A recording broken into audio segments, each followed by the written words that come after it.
बंगाल में ममता बनर्जी का राज था तब तक बहुत मनमानी चली। कट्टरपंथियों को तो लगता था कि उन्हें खुली छूट मिली हुई है, खुलकर तुष्टीकरण चल रहा था। लेकिन बंगाल में अब यह सब नहीं चल रहा।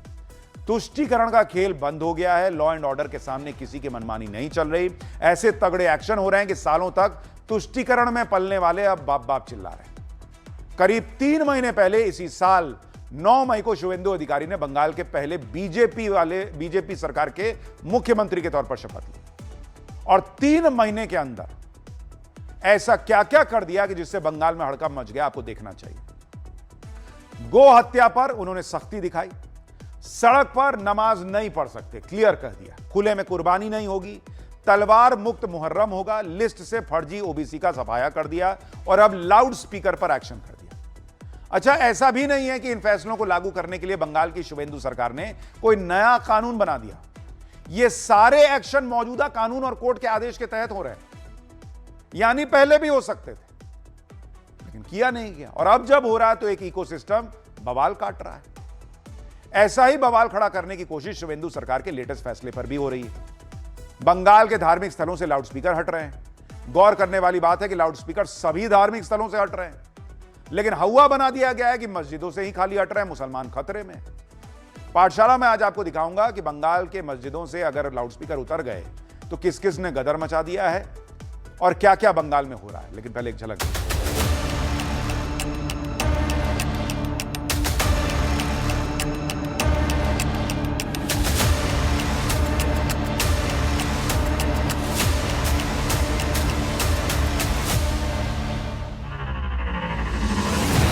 9 मई 2026 पश्चिम बंगाल में पहली बार बीजेपी की सरकार बनी और शुवेंदु अधिकारी पश्चिम बंगाल में बीजेपी के पहले मुख्यमंत्री बने। 15 साल बाद बंगाल में ममता बनर्जी के तुष्टीकरण वाले शासन का अंत हुआ और कानून के शासन का दावा किया गया, जिसका नतीजा रहा कि 3 महीने में सीएम शुवेंदु के एक्शन से बंगाल में हड़कंप मच गया। ना सड़क पर नमाज, ना खुले में कुर्बानी और मस्जिदों से उतारे गए लाउडस्पीकर। फिर क्या था, कट्टरपंथियों ने गदर मचा दिया। बंगाल से दिल्ली तक सियासत गर्मा गई। सड़कों पर आंदोलन करने और कोर्ट जाने की धमकी तक दी गई। दरअसल पिछले कुछ दिनों से बंगाल के अलग अलग इलाकों से मस्जिदों से लाउडस्पीकर हटाए जाने की तस्वीरें आ रही है, जिसको लेकर बंगाल से लेकर दिल्ली तक माहौल बनाया जा रहा है। आरोप लगाया जा रहा है कि राज्य में मस्जिदों पर अजान के लिए इस्तेमाल होने वाले लाउडस्पीकर हटाए जाने का दबाव डाला जा रहा है। कोई लिखित ऑर्डर नहीं है, फिर भी पुलिस की तरफ से डराया जा रहा है। मतलब सियासत फुल स्पीड से चल रही है।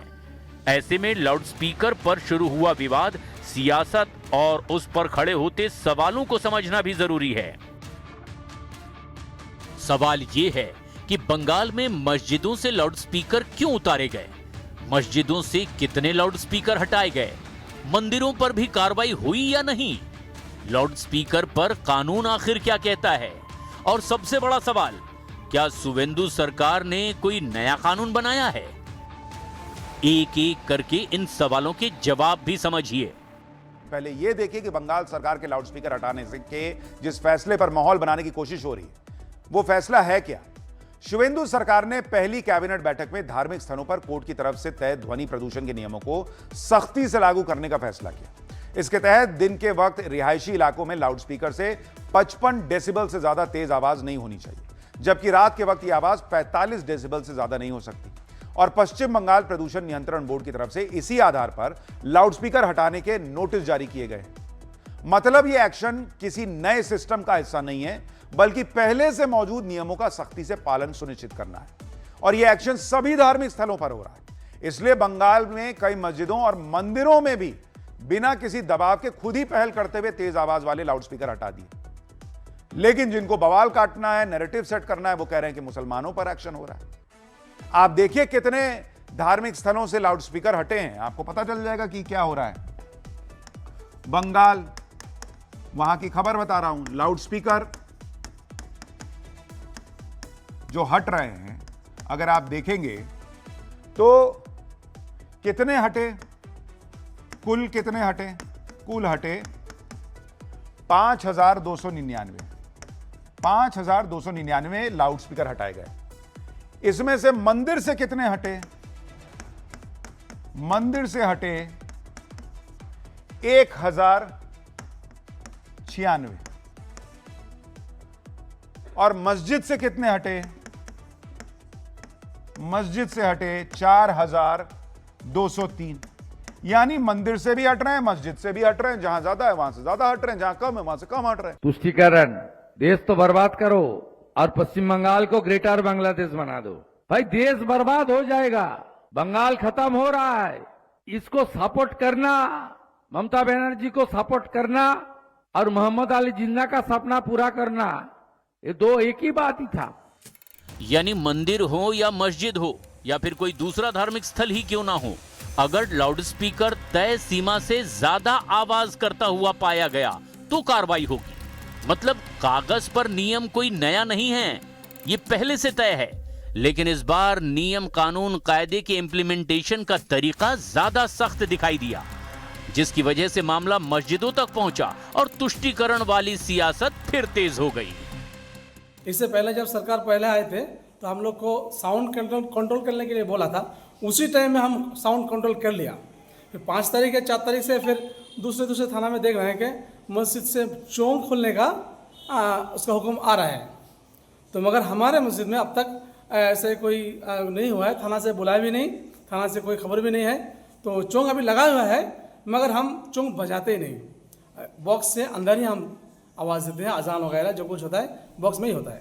बताया ये गया कि कार्रवाई सिर्फ मस्जिदों पर हो रही है, जबकि हकीकत ये है कि कार्रवाई मस्जिदों पर नहीं बल्कि कानूनन तय डेसिबल से ज्यादा आवाज होने पर यह कार्रवाई की जा रही है। यानी सुप्रीम कोर्ट का जो फैसला है पश्चिम बंगाल सरकार उसी का पालन करा रही है और 2026 की अधिसूचना में उसी का जिक्र है। जहां भी तय सीमा से ज्यादा तेज आवाज से लाउडस्पीकर बज रहे हैं उसे उतारा जाए, चाहे वो मस्जिद पर लगा हो या मंदिर पर या किसी और धार्मिक स्थल पर। लेकिन जिनको माहौल बनाना है उनको मंदिर से हट रहे लाउडस्पीकर या तो दिखते नहीं है या उनको देखना नहीं है या दिखाना नहीं है। वो कह रहे हैं कि खाली मस्जिद को टारगेट किया जा रहा है। बंगाल के झारग्राम से आई तस्वीर देखिए, जहां मंदिर से लाउडस्पीकर हटाया जा रहा है और शुभेंदु सरकार के एक्शन को मुसलमानों को टारगेट करने वाला बताने में एक माहौल बनाया जा रहा है। किस तरह बंगाल के मुस्लिम लीडर इस एक्शन को लेकर सड़कों पर उतरे, आंदोलन करने और कोर्ट जाने की वार्निंग दे रहे हैं, आप खुद देखिए। ममता बनर्जी की पार्टी टीएमसी के नेता सिद्दीकुल्ला चौधरी ने चेतावनी दी कि अगर इस मुद्दे को नहीं सुलझाया गया तो बड़ा आंदोलन छेड़ देंगे। वहीं आईएसएफ यानी इंडियन सेकुलर फ्रंट के विधायक नौशाद सिद्दीकी ने लाउडस्पीकर पर हो रहे एक्शन को हाईकोर्ट में चुनौती देने की धमकी दी। उन्होंने बंगाल के डीजीपी को चिट्ठी लिखी और सफाई मांगी कि क्या इसको लेकर कोई लिखित आदेश जारी हुआ है। मस्जिदों से लाउडस्पीकर हटाए जाने पर आईएसएफ के विधायक नौशाद सिद्दीकी और टीएमसी सांसद सौगत राय सुनिए क्या कह रहे हैं। अब जो प्रॉमिस किया है वो फुलफिल नहीं कर पा रहे, तो अब सभी ने जब क्वेश्चन उठा रहा है यहाँ पे, कुछ तो करना होगा। हम इसके खिलाफ कोर्ट में जाएंगे। तो बीजेपी का कम्युनल एजेंडा का अंश है, वही कर रहा है, मुसलमान लोगों को रहने नहीं देगा, मुसलमान को नाम और निशान मिटा देगा। हम तो निंदा करते हैं इसको। मस्जिद से अगर लाउडस्पीकर हट गया तो मुसलमान को रहने नहीं दे रहे, तो मंदिर से हटा तो हिंदू को नहीं रहने दे रहे। मामला मस्जिद का है तो सियासत होना भी लाजमी है, क्योंकि जिस बंगाल में लंबे वक्त तक धर्म, पहचान और वोट बैंक की राजनीति सबसे बड़े राजनीतिक हथियारों में से एक रही, वहां मस्जिद के लाउडस्पीकर का मुद्दा सिर्फ डेसिबल तक सीमित रह जाए, ऐसा तो नहीं हो सकता। सवाल यह है, क्या बंगाल में पहली बार ऐसा हो रहा है? तो जवाब है बिल्कुल नहीं। बंगाल में लाउडस्पीकर को लेकर विवाद नया नहीं है।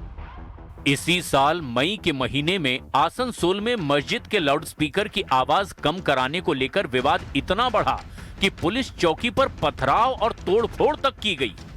पुलिस की माने तो मामला मस्जिद के लाउडस्पीकर की आवाज को लेकर शिकायत से शुरू हुआ था, जो पथराव और तोड़फोड़ तक पहुंच गया। इस घटना में गिरफ्तारियां भी हुई। मतलब साफ है, लाउडस्पीकर अब सिर्फ आवाज नहीं है, कई जगहों पर यह कानून व्यवस्था का मुद्दा भी बन चुका है और जमकर सियासी रोटियां भी इस पर सेकी जा रही है। बंगाल से लेकर दिल्ली तक माहौल बनाया जा रहा है। तो ये जो मुद्दा है ये कोई मुद्दा ही नहीं है। आदरणीय मुख्यमंत्री जी ने साफ कह दिया है कि ये जो पालन हो रहा है ये एकदम संवैधानिक तौर से ऑनरेबल सुप्रीम कोर्ट की जो मान्यता राय है वो राय का मान्यता का पालन किया जा रहा है। तो टीएमसी को हम लोग सब जानते हैं कि तुष्टीकरण की राजनीति करते हैं। वामपंथी भी इतने साल पश्चिम बंगाल में जब राज किए थे वो भी तुष्टीकरण की राजनीति कर रहे हैं।